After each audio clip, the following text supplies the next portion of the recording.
இல்லை இல்லை அது சம்மந்தமாக அவரே ஒரு விளக்கம் கொடுத்துருக்கிறார். என்னென்ன விளக்கம் கொடுத்துருக்காரு, கண்டிப்பாக அதையும் வந்து கட்சியில் வந்து என்னன்னு சொல்லி பார்த்துட்டு இருக்கோம். அது சம்மந்தம் அவரும் ஒரு விளக்கம் கொடுத்துருக்காரு. இல்லை அந்த அவர் விளக்கம் கொடுத்துருக்காரு. அதை எல்லாரும் பரிசீலிச்சு செக் பண்ணி வேலிடேட் பண்ணிட்டு இருக்கோம். பார்ப்போம்.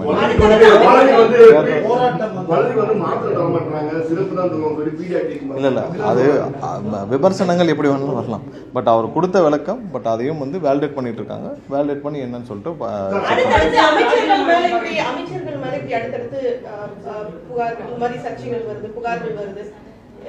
இல்லை எந்த வேற எந்த புகார்களும் இல்லையா? இல்லை இல்லை அவர் கலந்துக்கிட்ட மேடையில் ஒரு சில பேர் அங்கே வந்து நடனம் ஆடி இருக்காங்க.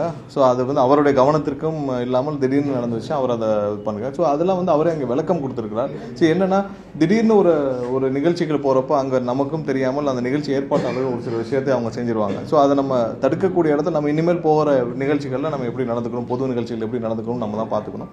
ஸோ அதற்கான ஒரு போதிய இது வந்து அவங்களுக்கும் ஒரு முன்னெச்சரிக்கையாக நடந்துக்கணும்னு அவங்களுக்கு இனிமேல் அந்த அனுபவம் கிடைத்துவிடும்.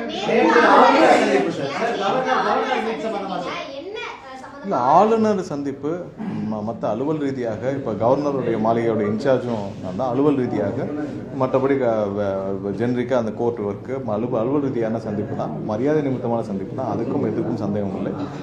உயர்கல்வி அமைச்சரும் என்னிடம் வந்திருந்தார். ஸோ அதனால் அலுவல் ரீதியான சந்திப்பு தான்.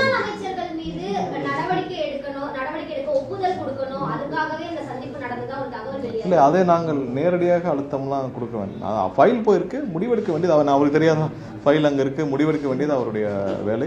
அதில் நேரடியாக போய் அழுத்தமோ இல்லை நேரடியாக பேச வேண்டிய அவசியம் இல்லை. இதெல்லாம் நார்மல் ப்ரொசீஜர்ஸ்.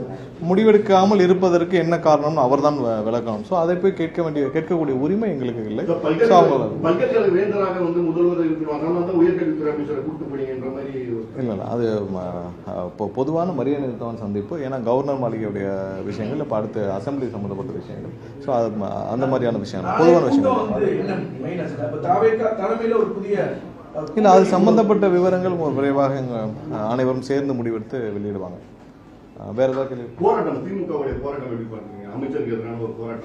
இல்லை திமுகவுடைய போராட்டம் அதான் இன்னைக்கு தெரிஞ்சிருச்சு. அவங்க எல்லாம் யாருடைய சொல்லுக்கிணங்க யார் சொல்லி இவங்கெல்லாம் ஆப்ரேட் ஆகிறாங்கன்னு சொல்லிட்டு இன்னமும் நான் தான் திரும்ப சொல்கிறேன். திமுகவும் அதிமுகவும் சேர்ந்து இப்போவும் அந்த முயற்சியை எப்படியாவது ஆட்சி அமைக்கின்ற முயற்சியை இப்போவும் செஞ்சுட்டு வராங்கன்றதான் எங்களுக்கு வந்த தகவல். அவங்க எல்லா இடத்துலையும் இப்போ பேசிகிட்டு இருக்காங்க. எங்களுக்கு இன்னும் சொல்ல போனால் பல திமுகவின் மூத்த தலைவர்களும் பல திமுகவின் பழைய இப்போ இருக்கிற எம்எல்ஏக்கள் பலரும் இதற்கு உடன்படாமல் இன்னமும் அந்த மாதிரி ஒரு நிகழ்வுக்கு இவங்க மீண்டும் முயற்சி செஞ்சுட்டே இருக்காங்க. எங்களுக்கு பிடிக்கலை அப்படின்னு சொல்லிகிட்டே இருக்காங்க.